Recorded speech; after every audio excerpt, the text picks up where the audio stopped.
माझा मारता सगुनिया माझा मारता सगुनिया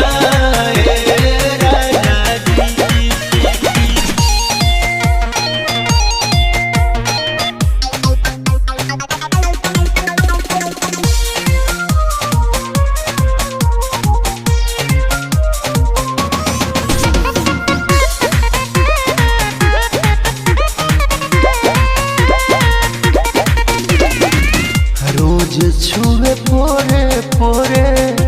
मलमल बदान जी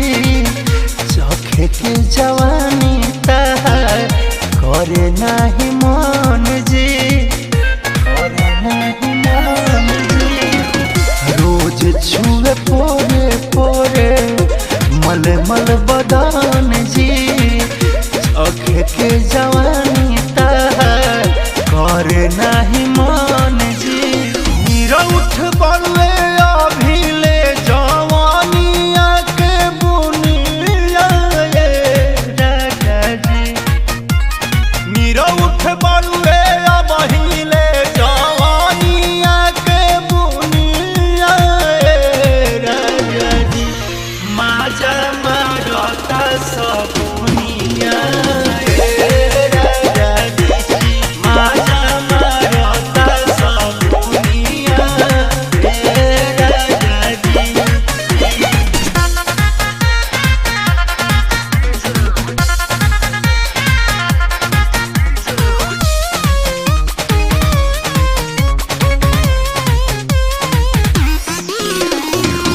रखेला नितेश न मतलब से जिया के सुख से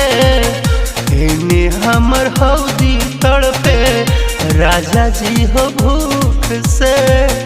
राजा जी हो भूख से रखेला नितेश न मतलब से जिया के सुख से एने हमर हौदी तड़पे राजा जी हो भूख